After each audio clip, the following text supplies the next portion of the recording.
Hi there, and welcome along to episode 124 of the Gersnet Weekly Podcast, the totally free and independent Rangers podcast that is made by the fans for the fans, and where the content is always absolutely free.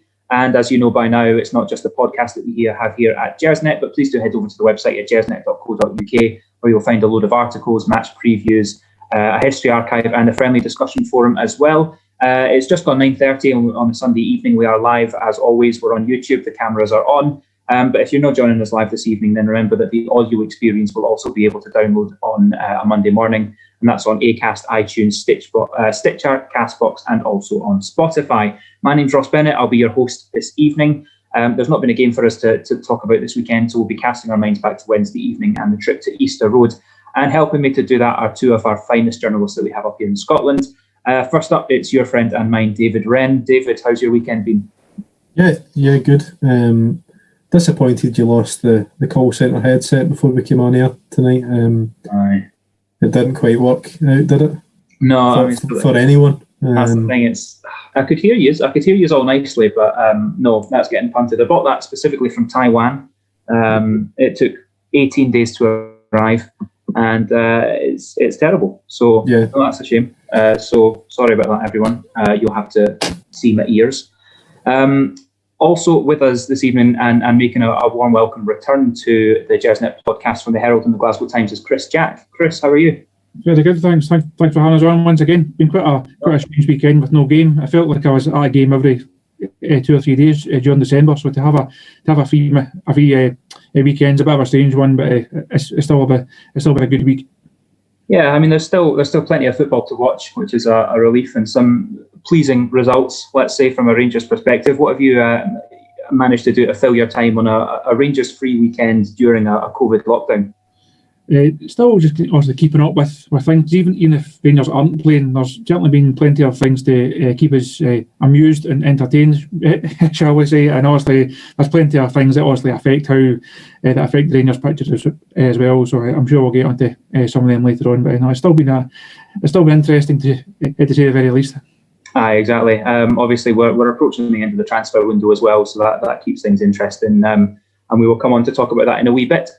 But there's only really one place for us to start, and that's to cast our minds back to Wednesday evening. An always difficult trip to Easter Road, and what with the sort of impending sense of winning 55 and the unbeaten record that we have going as well. This was always going to be quite a difficult trip and one that had a lot of anticipation. David, we welcome back Ryan Jack to the starting lineup, who I thought was superb against Ross County when he came on, got himself a goal, could have had one or two more. But Ryan Jack started alongside Glenn Kamara and Steve Davis. And that's something that we all like to talk about, how that's quite a negative setup. That being said, Easter Road, difficult place to go against one of the harder teams in the league. Were you surprised at that starting lineup? Did you maybe fear it might be too negative? No, I think when you go away to Easter Road or Pittodrie or anywhere else, it's deemed a tough place to go. That sort of balance in midfield, I think, is key. Something I'd sort of picked up on, throughout the games without Ryan Jack or Scott Arfield was I felt like Joe Aribo, fantastic player, someone that I really, really like, but I felt we lost quite a few battles in the midfield when he was there. I actually there was a couple in the Ross County game. Just he seems to go to ground, and try and slide in on players quite easily. I don't think tackling and tracking men's is best. I think he's a lot better in forward areas, basically. So seeing him line up in that more advanced area of the pitch was pleasing, and I thought Ryan Jack had to come back in, really, as you say, when he against Ross County. He was fantastic, and we know how good he is and how good he can be on his day. And I thought between him, Davis, and Kamara, they really set the tone. And I mean, Kamara's shown himself to really be a fantastic player and someone who I think would walk into most teams in the English Premier League. I wouldn't be surprised if someone makes a move for him in the summer. I think there's obviously been people interested in the past, but you can see him playing with a lot of teams down there.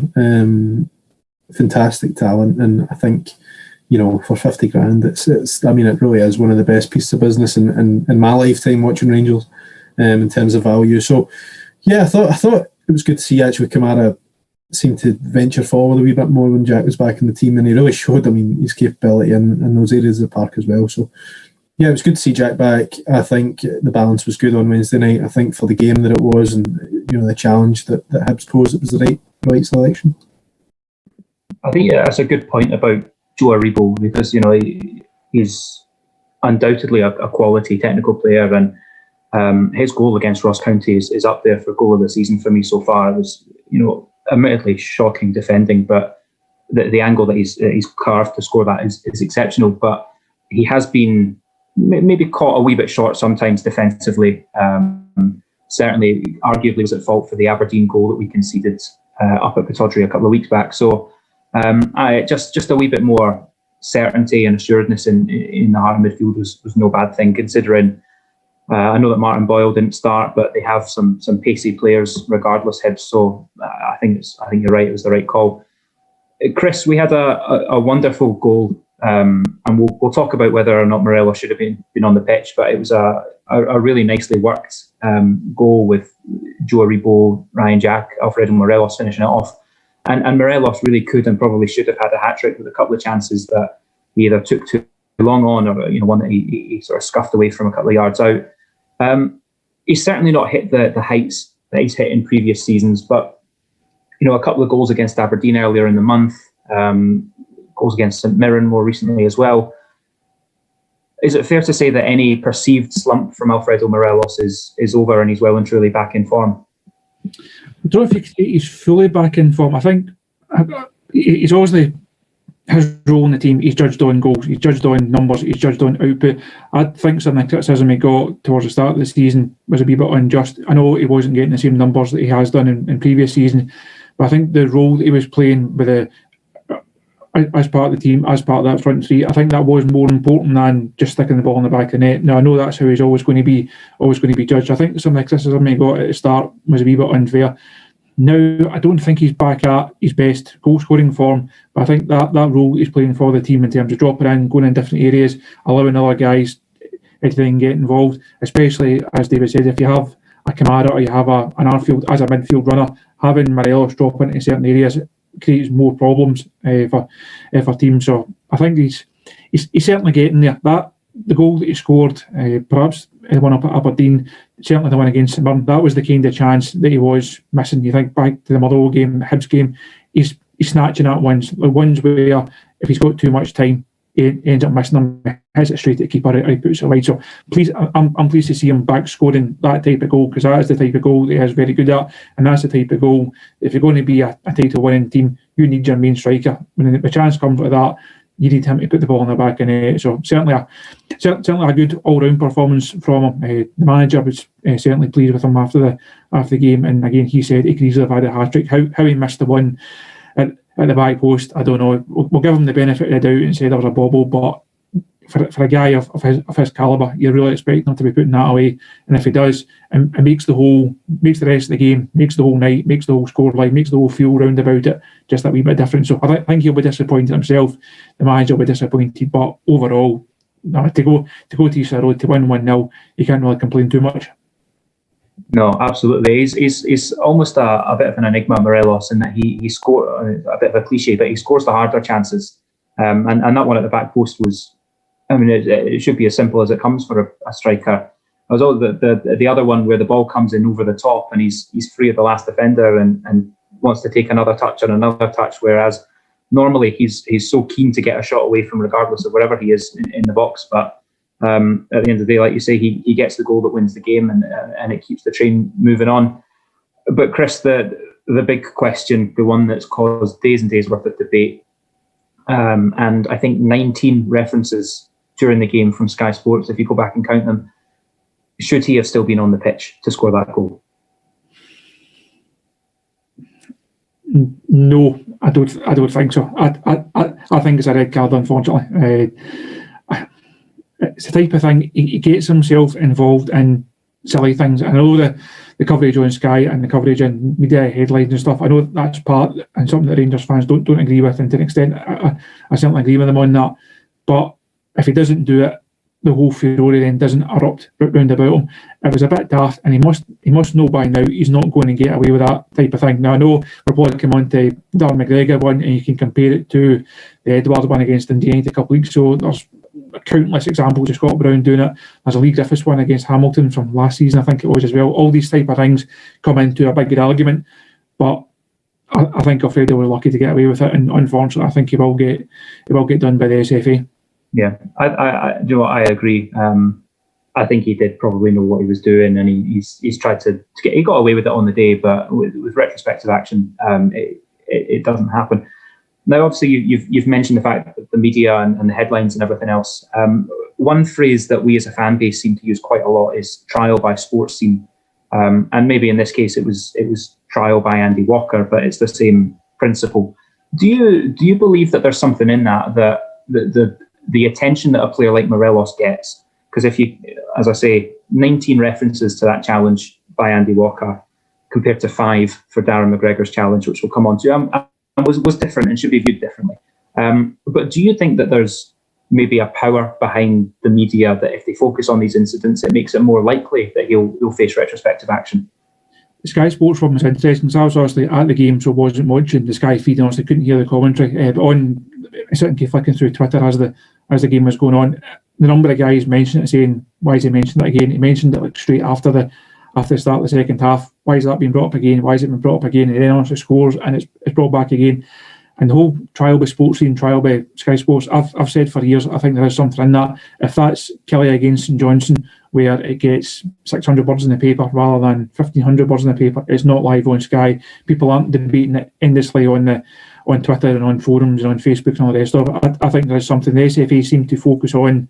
I'm not saying they focus on certain individuals, but they focus on certain incidents that it's obviously natural that Rangers will create more headlines and there will be more talking points around Rangers, but that shouldn't be how the SFA govern the game. The SFA should be looking at every game, every incident on a par with everyone else, not just because it's created a bit of stushy on Sky Sports or a manager gets asked about it. Again, Jack Ross mentions it, it becomes a bigger story than if Alec Dyer mentions it, or a Callum Davidson mentions it, or a Graham Alexander mentions it. All these type of things, just because it's Rangers, is also going to create a bigger story. Which, from a media perspective, I think there's a part of that is actually okay, because we obviously have to generate headlines and spark debate.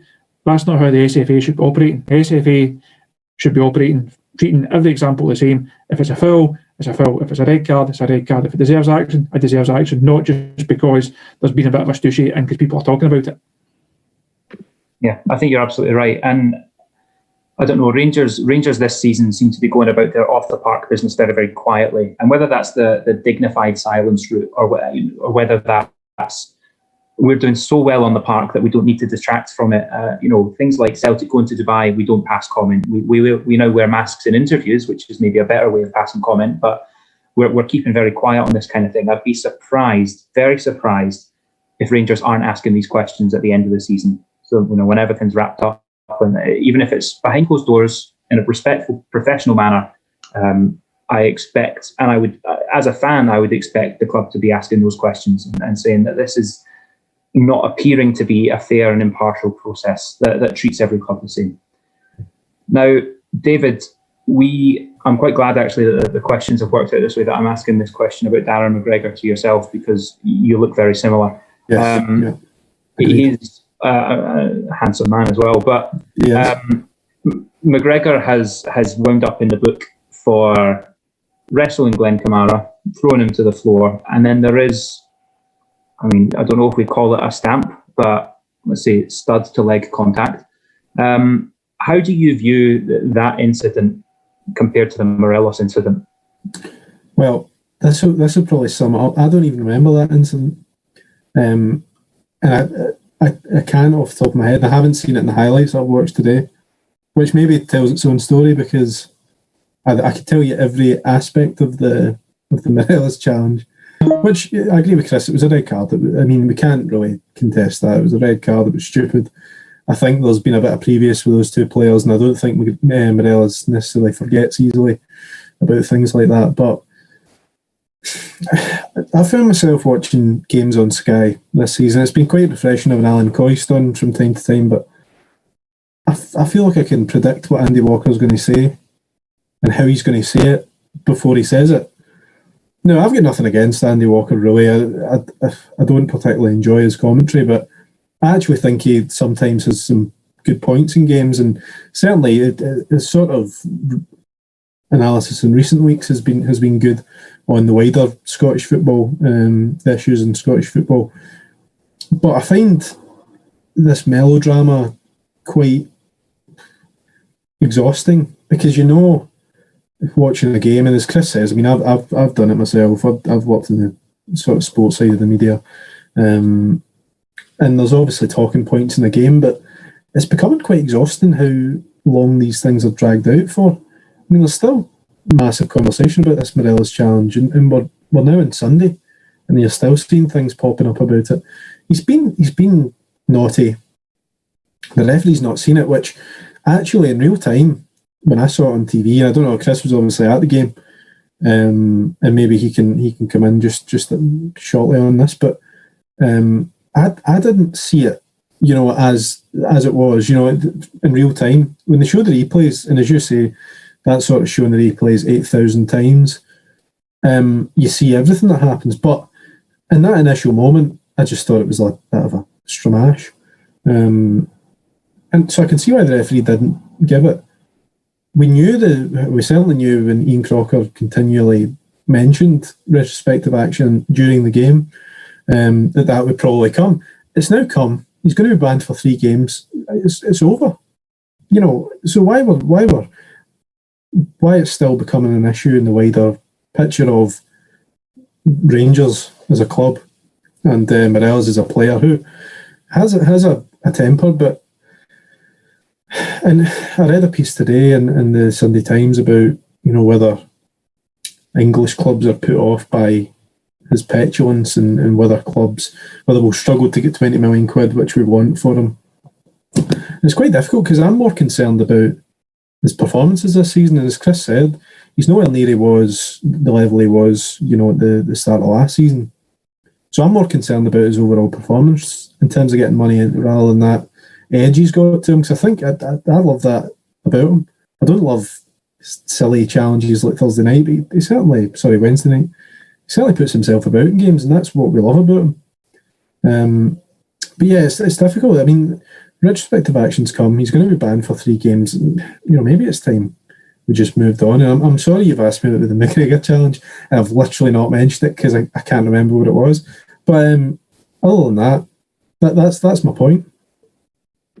No, it's good, because it means that I can ask Chris about it, because you've steered clear of it entirely. Chris, obviously you were there. Please tell me that you're aware of the challenge that I'm talking about.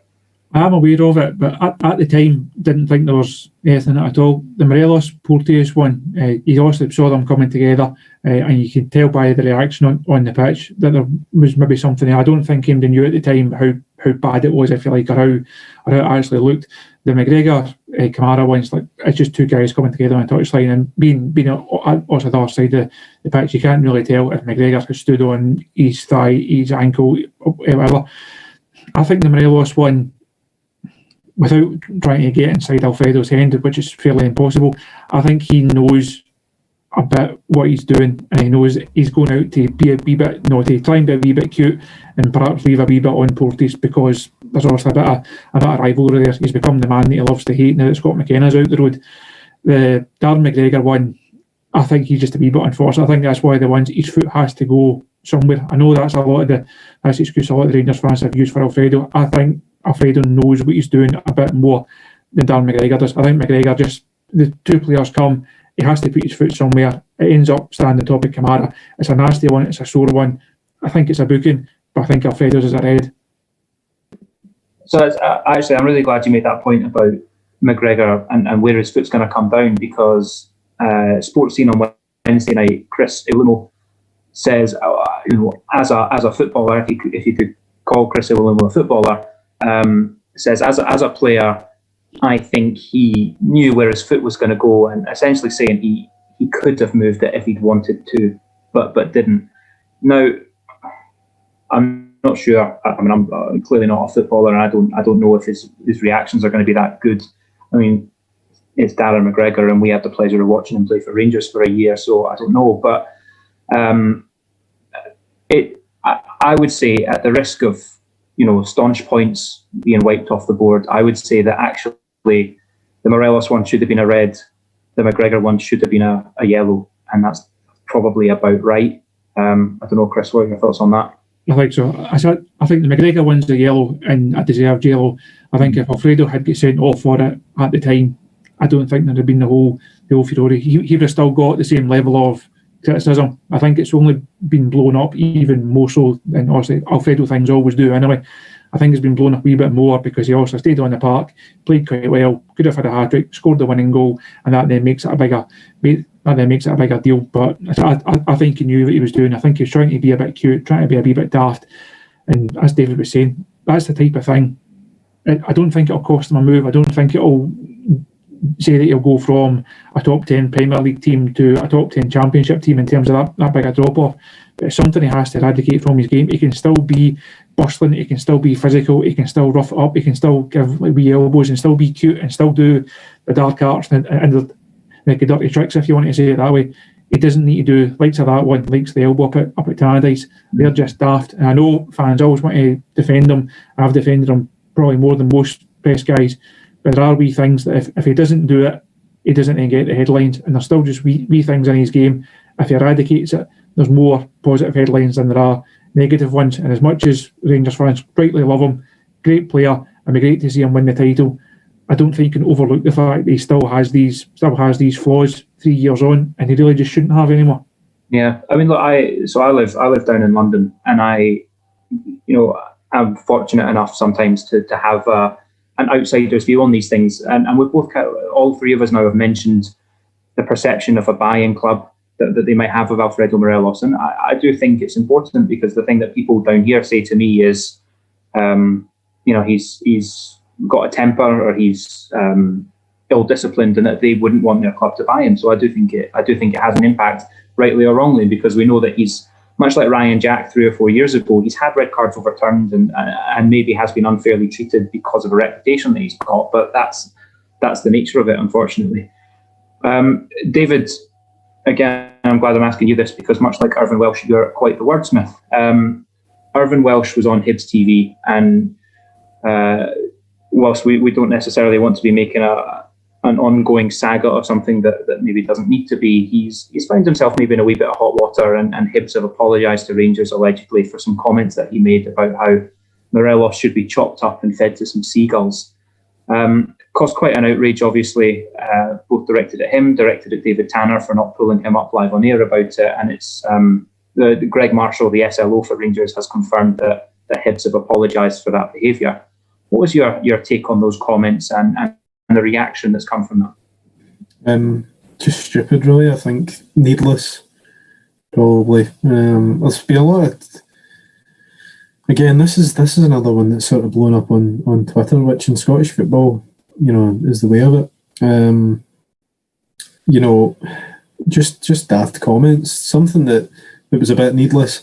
In terms of David Tanner's involvement, I think if I was a broadcaster in that situation, I think you'd be shocked rather than... listen, David Tanner's an experienced guy, but I think in that situation, when you're doing the in-house media, I don't blame him for his reaction, because I think that's a split-second decision, and the next thing you know, the conversation's moved on. I doubt Hibs have got the same sort of production staff that major broadcasters have that are telling David Tanner to say something about it. I think if Irvine Welsh had been on Sky or BBC and said something like that, the likelihood is they would have apologised right on air for it. Something of that ilk. I think that just shows why you shouldn't have people who aren't, I loathe to say football people, because we've seen numerous times in the Scottish media that, sorry, not the Scottish media, because I'm part of that, but certainly the broadcasters and some of the people that speak that have played the game, and in England, to be fair, I think it's a UK problem. There seems to be a lot of football guys who maybe don't make the best points on air. But I think when you invite someone like Irvine Welsh, who I would assume, I think we all love it. Most of us love the stuff that he's done in his career. but he's going to bring an edginess to anything he does. I don't think he's going to play it by the book in the sense of football broadcasting. So you're always taking a risk, I think. I mean, not to say I wouldn't have expected something like that, but certainly needless. And I think Hibs as a club will probably be quite embarrassed and pissed off about that, because it is needless bad press for them. And yeah, I think again, as I said about the Morelos red card outrage, I think this is another one that you just have to forget about, because it's really not worth the time. I don't think. I think you just got to move on and take the more high ground in these situations. Yeah, I think you're right. I've seen calls for the SFA to investigate. I've seen calls for Rangers to, make public statements about how inappropriate it was. Obviously, numerous complaints were made to Ofcom, which doesn't actually regulate in-house media channels like that. But I can see why fans would have done so. But I think I agree, David, that we've received the apology. Clearly, that guy's not going to go back on Hibs TV, and maybe we just let that be the end of it. And maybe that ties into our strategy of, look, everything's going so well on the pitch, let's not do anything to be a wee bit of a sideshow if we don't need to. Chris, we have now reached the end of January, and the points gap is massive, astronomical, and certainly the biggest points gap that I can remember at this stage of the season. Still unbeaten, only, 7 or 8 goals conceded all season. We've all been sort of talking about how it's one game at a time. Stuart Weir was very clear on that when he was on the show last week. It's one game at a time, and it's, we don't count our chickens, we don't celebrate too early. I mean, from a neutral and an impartial perspective, surely this is all over and this is wrapped up. I think it's all over and it's wrapped up. I've said it's been all over and wrapped up for a couple of weeks. I wrote a column maybe 3 weeks or so ago, and then you followed it up last week basically saying, no, league's done, it's over and dusted. I had a number of people saying, look, it's still too early, it's one game at a time, all the rest of it. I think MD that said, also knew what the points gap was and said, right, Celtic have to win 3 games in hand. They need to win both Old Firm games. MD that's seen any of Celtic over the last few weeks knows they weren't going to win the 3 games in hand. The chances of them beating Rangers in the 2 Old Firm games and basically winning every single game, the last 16, 17, 18, 19 games, whatever it's going to be, they were never going to win every single game in hand. And once Rangers got Wednesday night out of the road, I think Wednesday night was the last game stumble. It'll be looked at January, think, well, you've got the Old Firm game, Aberdeen away, Motherwell away, but obviously slipped up. You've got Hibs away. To come through January, should have taken full points, to only drop 2 points, see Celtic implode even more so than they had done in the previous 10 weeks or so. I'd be utterly astounded if Rangers don't go in the win league from here. It's going to happen. Celtic are in no position to actually capitalise on it. Even if Rangers were to have a bad couple of weeks and the momentum kind of falls away a wee bit, Celtic just aren't in a position to capitalise on that. No, and I mean, obviously this is a Rangers podcast and we don't like to spend too much time talking about them, but why do you think that is? I mean, it seems that they've imploded greater than any implosion we've seen before. I mean, Rangers' form January, February last year fell away dramatically, but the contrast between the quadruple treble winners and the unbeaten season under Brendan to where they are now of a broken manager throwing his players under the bus, a CEO that's resigned, it seems to be in utter disarray. And I think Rangers have done very, very well to capitalise on that.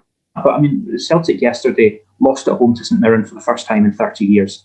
Have one of the, I think they're, am I right in saying they're 8th in the form table over the last 6 games? I mean, how do you even begin to try and explain what's changed there?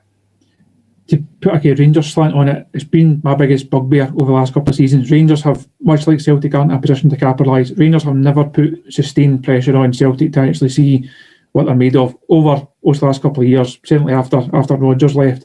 I always thought there's a bit of a fragility there, and they could be got at, but for one reason or other, whether it was coming back from Tenerife, coming back to Dubai, players losing form, Morelos losing form, and the team just not being able to. Rangers could just never keep the pressure on for that wee bit longer, just to actually make Celtic think, to ask different questions of them. And as soon as it became obvious this season, like, this Rangers team isn't going to go away, they've got a different mentality, they've got something different about them. Celtic just completely wilted, and the whole, I know with like Dave King, pack of guards line has come to the fore once again. But when I was actually in the press conference, and he said it that day, and the days and weeks after it, everybody dismissed it because it was Dave King that said it. People dismissed the message because who it came from, rather than actually looking at it and saying, like, this could actually happen. Once Celtic lose Rodgers, once they lose a couple of good players, once Rangers actually get it together, it's only taken one good season, one full complete season from Rangers for Celtic's whole structure just to basically disintegrate. And as we were saying before we came on here, it's now a new chief exec, a new sporting director of football, whatever you want to do, a new manager, definitely, because obviously Lennon's for the off. So that's a really big summer. Plus, looking at Ayer going, Cham going, McGregor going, Edward going, Christie going, and there's now a chance here with Rangers with a proper structure in place. I'm sure we'll come on the transfer window. Rangers now planning 2-3 windows down the line. Rangers are building from a position of strength, and Celtic are where Rangers were a couple of years ago, needing an overhaul, needing somebody to come in and lift the whole thing. Kind of where Rangers were before Steven Gerrard. Needed somebody to come in and basically grab the whole club, bring the whole club back together, and basically try and rebuild a team. And to do that in one season is a huge ask for them.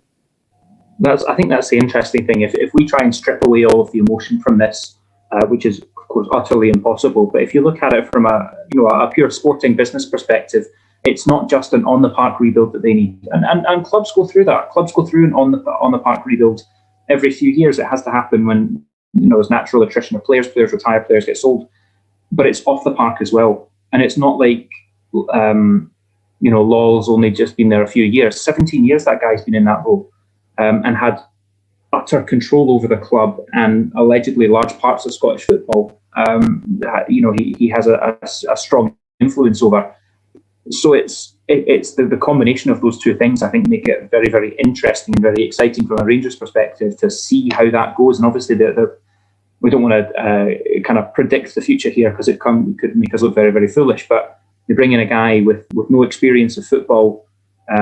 Never had to really buy or sell a player, and never been introduced to the murky world of football agents and football contracts, and I don't know. It's like I say, if you look at this as an academic exercise, it's very, very interesting. But David, it looks very possible that we'll win it at Parkhead, and actually until yesterday, I probably said it was looking likely that could be the date that we would have circled on the calendars. Obviously, they go and drop more points yesterday, and it's possible that we'll win it at Dundee United the week before. But would you enjoy the experience, given that fans won't be there, would you enjoy the experience of winning it at Parkhead, or would you prefer, even with empty stands, would you prefer to win the league at Ibrox? I really don't care. Because I'm not quite as far down the road as you sound. I'm just waiting, and I don't want to tempt fate. So, but no, I'd be happy to win it wherever. Really, as long as it was just done and dusted, it would be great. The thing that just listening to your conversation there, the thing that I'm struggling with at the moment is, there's been a few clips going around, and obviously, a lot of Rangers fans are having a laugh at stuff that's going on, quite rightly. There was a guy on Super Scoreboard yesterday, I don't know if anyone heard it, basically in tears. Now, see, to unpackage that is quite interesting, because this is a team who have won, or a club who have won 9 league titles in a row. They've won 4 trebles in a row, so every trophy. It takes one bad run, one bad season for their full world to come crashing down. Now, we have had the most miserable 10 years that any football fan could have. Now, when you really look at it, low points, Colin mentioned getting beat from Annan at Ibrox was a low point. We were getting beat regularly in that 3rd division season. We won the league comfortably, but there was a few bad moments in that. It was desperate. The second season was arguably worse because, it was just a bit boring. And then the third season, we thought we'd go back up. We didn't. We then, finally get back up with Warburton, and then we're embarrassed, numerous times by Brendan Rodgers' Celtic. Have to take that. Haven't won a trophy in God knows how long. And then you get, this new guy, this new Portuguese manager, and he brings in Bruno Alves, and we all think, Jesus, we're back in the money here. We're back in Europe, fantastic. Then we get put out by a part-time team who, had a bunch of plumbers and farmers playing for them. Our manager stood in a bush and shouted at the fans. Then get back in the bus. Then we get pumped from Motherwell in the semi-final. Centre half gets his nose smashed open. Then the manager gets sent off. Then he gets sacked. Then we have Murty till the end of that season. And that, I said this in the last pod I was on I think it was last week. That was arguably the worst 6 months of the full time. When Murty was in charge, from that 3-2 game at Ibrox until the end of that season, was as desperate as it had ever felt. We were getting hammered twice in about 2 or 3 weeks by Celtic, and you just didn't know where we were going. You just thought, we're now at a stage where I don't know if we're ever coming back or when we're going to win another trophy. Gerrard comes in, and it's just changed in the last 2 years, and I think we deserve this as a fan base. I think we deserve this success. And hopefully, again, I don't really want to tempt fate in any way, but certainly the way things are at the moment, all points to us winning the league, which I think would be a magnificent achievement for Steven Gerrard, for the club itself. I think, regardless of the performances on the pitch, the value of the squad alone is a remarkable feat, considering with very few sellable assets when Gerrard came in, really, when you look at the squad. So to have, a few players there that are worth over 10 million quid, you would probably say, in Kent, Kamara, Morelos, Goldson, Tavernier, then a remarkable job. But I think it's quite interesting, really. We've put up with a lot of awful, performances on the pitch, a lot of embarrassing moments off the pitch in the last 10 years. And we've just had to sit and take it. And Celtic have won everything. And won everything up until December last year. And yet, one bad run, and it's like the end of the world. Every single episode, it seems every radio show is dominated by what's going on at Celtic, and it's been that for 4 months now. And don't get me wrong, I listen to it every night, but I mean, it's remarkable. It is remarkable. And, I'm not complaining, but I just find that it's really, really hard to get your head around. And I think if you were someone that was new to Scottish football, I mean, it makes no sense. But listen, we are in a great position. We've got a great squad, a good manager who looks like he wants to stay at the club long term, which is great. And things are good. And I think it's been a long time coming, because we've put up with a lot of shit over the past 10 years, and we've also spent a lot of money going to watch the team. So yeah, that's my spiel. No, it was very nice. It's my big moment in the sun. I thought I'd take it. Yeah, you really took it. As passionate as Stephen O'Donnell on Sports Scene last night. It was rousing. That was again. That sort of falls into my point. That was remarkable as well. It's bad for Scottish football for Rangers to be so far ahead and so dominant when Celtic have won everything for the best part of a decade. Yeah, but that's his opinion, and that's fine. If he thinks that, then fine. But I'm quite satisfied with how far ahead we are. Yeah, no, you're right. Gents, there's an interesting question that's come up in the chat from the delightfully named ScoobyNut82. I think that's what David was going to be called if he wasn't called David, so that's good. I'll start with yourself, Chris. It's what would you rather? Would you rather see Rangers win the league and stay unbeaten and beat Celtic's record for unbeaten games?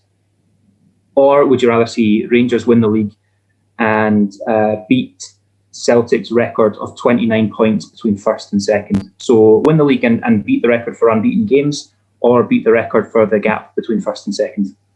I think the gap is more significant than the unbeaten run. I know that the unbeaten run has obviously been done not that long ago, and Rangers obviously can't match the invincible seasons. Even if they were to go through the season or the Premiership season unbeaten, it can always be thrown back at you. Brendan Rodgers' team did it a couple of years ago and they won.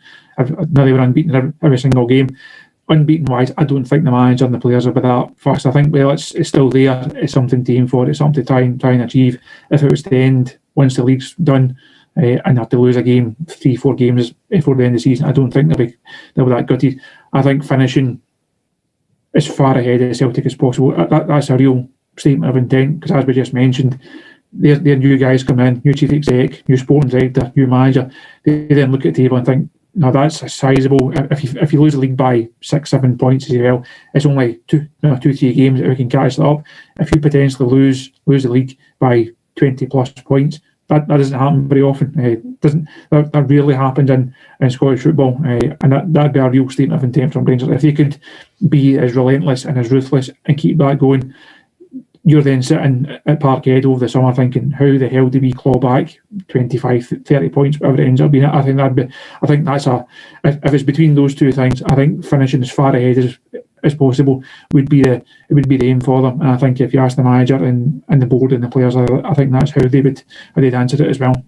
Yeah, well put. David, how about yourself? It's a weird one, because I've sort of been looking at the table and just kind of the results and what we would have to do to match the Celtic unbeaten run of 2016-17. I think we would need to win every single game until the end of the season. It's difficult, that, because if things keep going the way they are and we do win the title with games to spare, you know what it's like. It sort of becomes harder to keep that run going. But it's difficult because a lot of people outside Rangers, mates that I've got that don't support Rangers, it seems to be, a lot of people are saying that they think that they will go unbeaten. It doesn't seem to just be Rangers fans that are thinking that this side is capable of that, which is testament to Gerrard and his players. But I think it's possible. Whether it will happen, this is something that's only been done, once in the past however many years. So it just so happens it was only 4 or 5 years ago, but it would be a great achievement. I would love to do it, but I think just getting the title done and dusted has got to be the main objective for now. And then once we win that, hopefully spurs the players on. But I wouldn't be surprised if you find maybe drop points or lose a game in the final stretch once the league's done and dusted. But it's not something I'm obsessed by, but it would be nice. It would be nice just for. I don't know if it'd be the first ever for the club in the top flight. Ross, you're a man that knows his stats. We won every game back in the 20s or 30s, I believe. I'll ask Colin, because Colin was around then. Aye. You'd have been 10 or 11 then. Aye. No, but we did. Admittedly, with a smaller league. Here we go, Frankie in the chat, just saying 1899 to 1900, we won every game.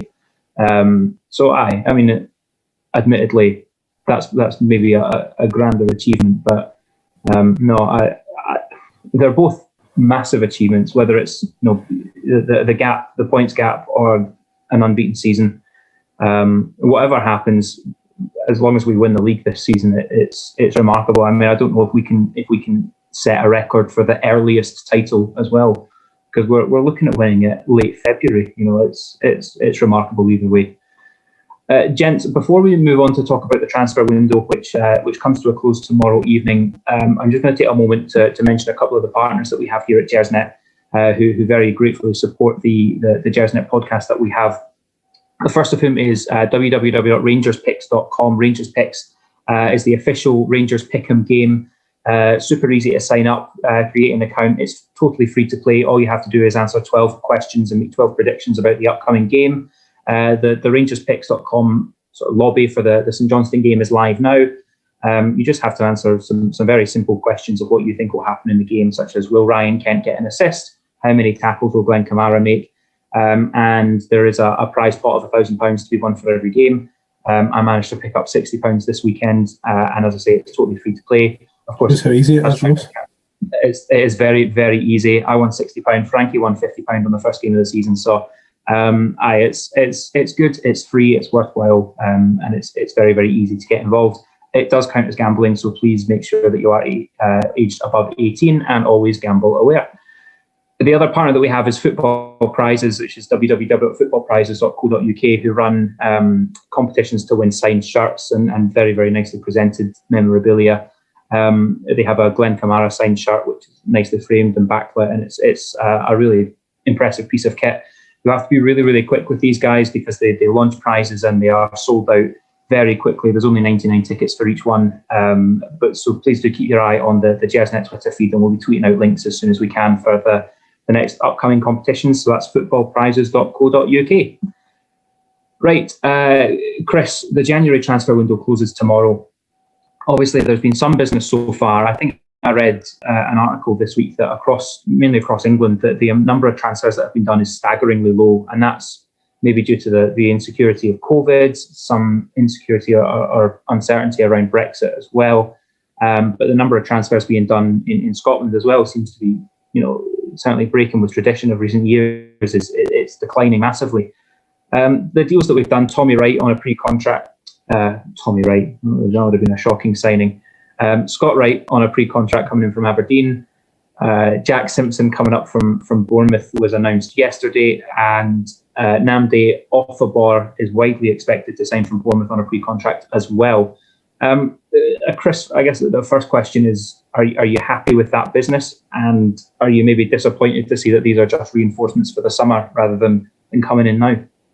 I don't think Rangers really needed anything this month. They certainly didn't need a massive overhaul. There was no point in really spending money for the sake of it. If the lead had only been 5 or 6 points, right, we'll go and try and bring in one more just to give us that wee bit of security. But the manager's been pleased with the squad throughout the whole season. The squad overall has stood up to the rigours of the season. When you've lost players through injury or suspension, there's guys that be able to come in and play a part in the business that the manager and Ross Wilson did in the summer has certainly stood us in good stead. I think that, as I mentioned earlier on, Rangers can now build from a position of strength. They can look at, right, we'll need Scott Wright in the summer because Jones is all but done. Brandon Barker away, you'll need somebody a bit fresher. Same with Simpson. You might be looking at, even a season down the line, Conor Goldson maybe going back down south, having a crack at the Premier League. Is Simpson the guy that can have a season here and then eventually step into his shoes? So Rangers now can plan. They don't just need to look at the window and say, what do we need now? What's the priority to see us to January? What's the priority to see us to the summer so we can win the league? They can look next window, the window after that, the window after that. Look at replacement for Goldson, look at a replacement for Tav, look at a replacement for McGregor, look at one for Stephen Davis, and that just really can keep the squad evolving and improving all the time. So I'm fairly, Rangers have done the business I thought they would do, not in terms of the names, but in terms of the types of signings. They've basically ticked all the boxes and how I thought they would go about January. So what struck me, Chris, is that we are seemingly targeting young talent from British clubs. Do you think that that's a dedicated strategy that we've got? I mean, I remember, particularly in the Warburton years, there was so much frustration about we're picking up guys from Wigan and Brentford and places that Warburton has worked. We should be looking in Poland, we should be looking in Croatia, Eastern Europe, and pick up good talent cheap from there. Now, obviously, we've done that to a degree with, with Morelos coming from Finland, with Niko Katic, with Borna Barisic coming from Croatia. But it seems that we might have shifted back to picking up the best young talent from British clubs at the end of their contracts. Do you think that that's a dedicated strategy, or do you think that things like Brexit might potentially be having an impact on this? It may well do. It's not something I've actually discussed with the club in terms of the impact that Brexit's having on it. I think when you're looking at Warburton doing it, it was guys that he knew, or guys that he played with, and that's different from what Gerrard is doing. With all respect, like Rangers also did well at the likes of Tavernier and did okay at Waghorn, but other ones like Kiernan and some of the other guys that came up also didn't do as well. I think it's different with Steven Gerrard doing it because they can really exploit the English system and English market, if you like. Like Simpson, they can pick him up for nothing. Like say Joe Rebo, pick him up for like 300 grand, whatever it was they paid for him. And at 300 grand, you're just not going to lose on Joe Rebo. You'll make your and you're making money 10 times over easily. So I think that is an area and that is a market they can look at. They see how the English game is going. They're still spending money. They're still bringing in foreign guys. They're still spending big, and there's a wealth of talent there that can be developed. And the way that Rangers have to operate the market, it's buy low, sell high, and the easiest way to do that is to go down the road, pick up guys, give them a chance, give them Europa League football, give them Champions League football next season, give them the chance to play in front of 50,000 at Ibrox, give them the chance to work alongside Steven Gerrard. There's a lot of things that Rangers can offer that a Bournemouth can't, that a Charlton can't, even Premier League clubs can't. For instance, obviously, again, like Sir Ryan Kent up, we can offer players something different. We can offer players progression rather than stagnation that they will get down south. So, well, they do have to try and get the new Katic or the new Barisic, and there's undoubtedly bargains out there in Central Europe and in Eastern Europe and in Scandinavia. I think you will see Rangers continue to go down that, bring in these young English guys, because they've then got a premium. Because Rangers have to make money, and the board have admitted it. It has to be part of the full time funding model of the club to sell players, and the easiest way to do it, bring them in from England, a couple of good seasons, back down the road, keep the profit, reinvest it in somebody else, and the whole thing just becomes almost like a snowball effect.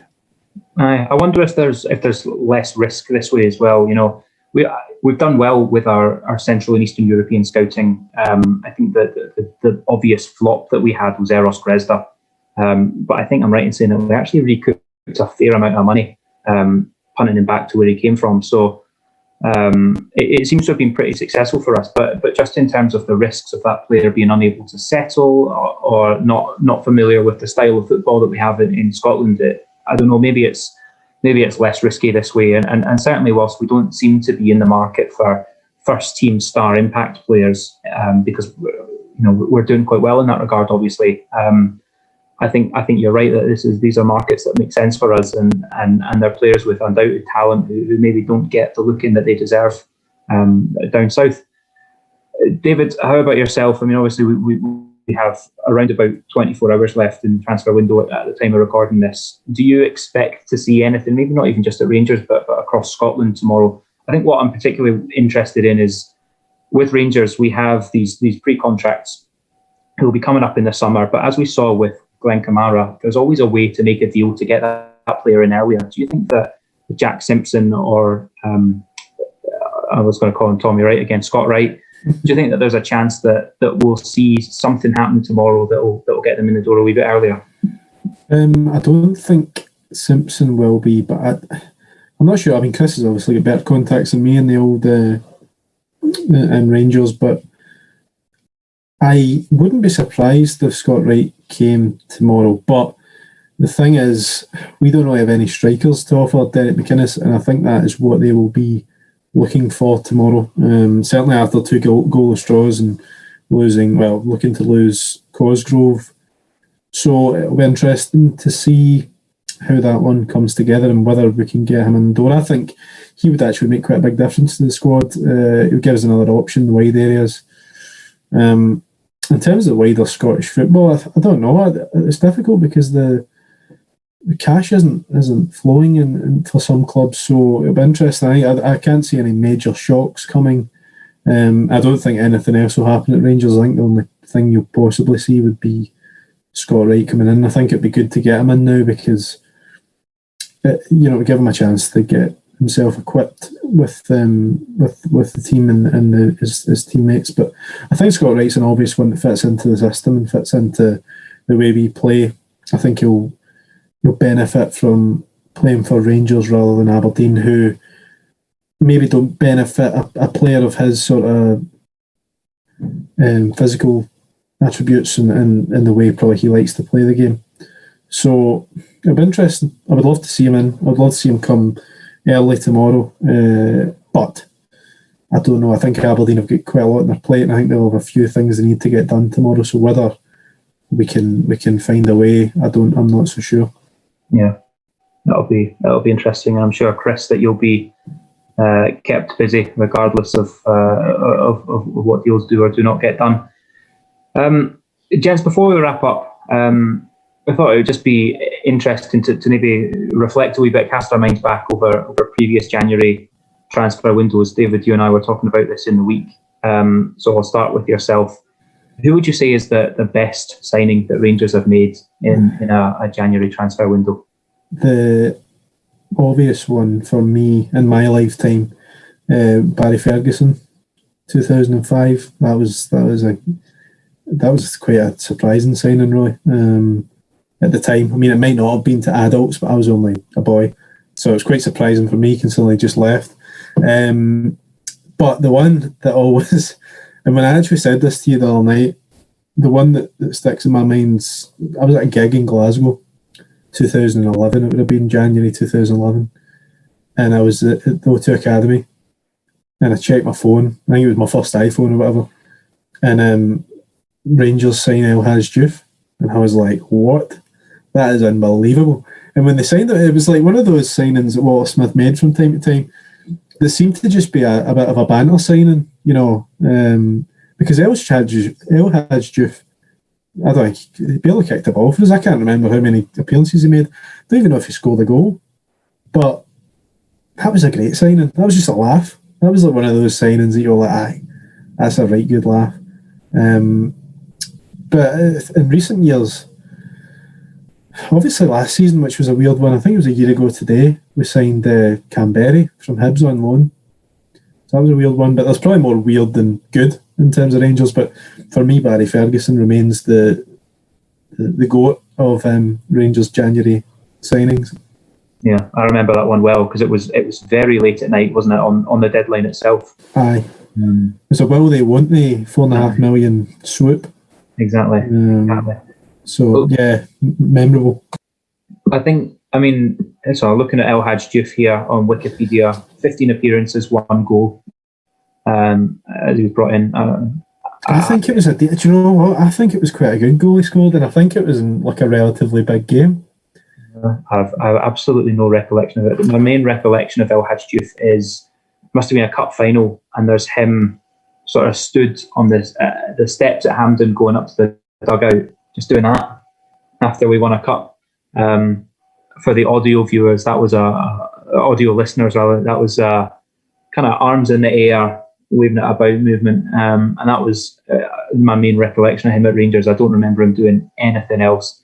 But like you say, banter sign. The only other question I have about that, David, was who was the gig? Oh God.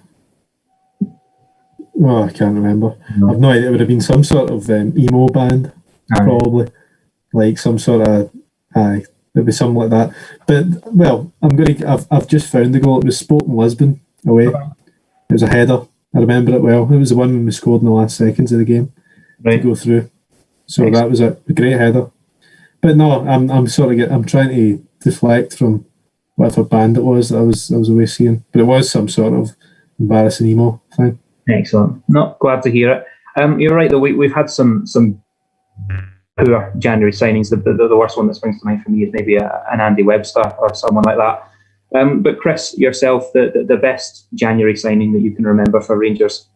Just for the record on El Hadj Diouf, he also scored a 2-1 win at home to Kilmarnock in March 2011, according to Soccerbase. I can't honestly remember. He scored early on. Jamie Hamill penalty equalised, and Tim Clancy own goal won it for Rangers. Not one that lived in the memory. I'm sure we're probably there.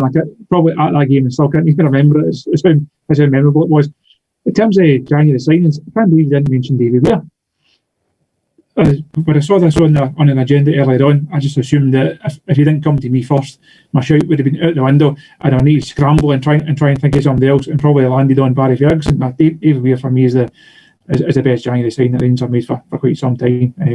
The ultimate short-term stopgap that turned into a great captain, a legend of the club during that time, and gave so much success. Part of also a great side under Walter. So Davy Weir for me, to come in and do the job that he did for so long. He's got to be up there in terms of best January deals.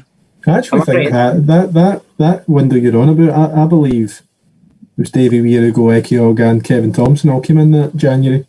So am I right in saying that? The silence is deafening. I'm pretty sure Ugo Ekiog definitely did. And then I think Kevin Thompson might have as well. So yeah, no, that's better memory than mine, Chris, 100%. Well, Chris, am I right in saying that he came in, as you say, a stopgap? It was a 6-month deal at first, was it not? Just meant to be until the end of the season. Walter obviously just needed somebody, having come in, needed somebody to shore up that defence. I say, obviously, Big Eggy Og came in as well. Just needed somebody that he knew, somebody experienced, just to try and tide us over, and ended up tiding us over to 3 league titles. Yeah. Well, do you know what? I think you're right that those two, Barry Ferguson and Davy Weir, are two sort of that jumped to mind immediately. But I'm surprised that neither of you have said Chris Boyd. You know, comes in a January, scores 20 goals in 21 games, hat-trick on his debut. The top scorer that the Scottish Premier League has ever seen. Infinitely better than Henrik Larsson as a footballer. Total wind-up merchant, banter pundit.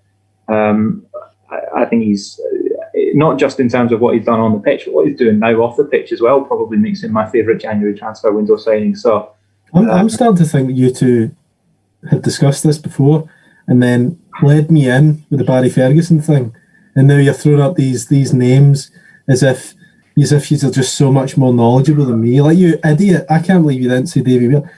I'll tell you what, you're an idiot, you didn't say Chris Boyd. I've been stitched up again. I think straight off the top of the head. It's hard to say that you were stitched up when this segment was your idea. That was my idea, I know. That shows how lazy I am. Absolutely no preparation. No, Barry Ferguson, because he'd scored 17 goals for Kilmarnock in the first half of that season, I think, and that Barry Ferguson. That's what you said there. Barry Ferguson, Chris, but come on, I think that's nearly time anyway. I think we're losing control of this show. That'll be losing control of the show. That's my fault. Right, no, you're right. That will do. I think we'll have to wrap it up there. I will say a massive thank you to both David and to Chris for giving up their time this evening and joining me. The show will be back next weekend. When David, is that yourself taking charge of that one? No, I think it's Colin. The main man's back. That's fine. As people keep saying on Twitter, which has really hurt my ego. I know, it's really bad, isn't it? Colin's, I think he's got more Twitter followers than you and me put together. That's a shame. But Colin will be back, so make sure you email questions about the 1899 season and we'll get them discussed. As I said, please do head over to the website www.gersnet.co.uk and get involved in the friendly discussion forum where you can find all of your Gersnet podcast contributors. Until next time, thank you so much for listening. Have a great week and please do stay safe. Bye for now.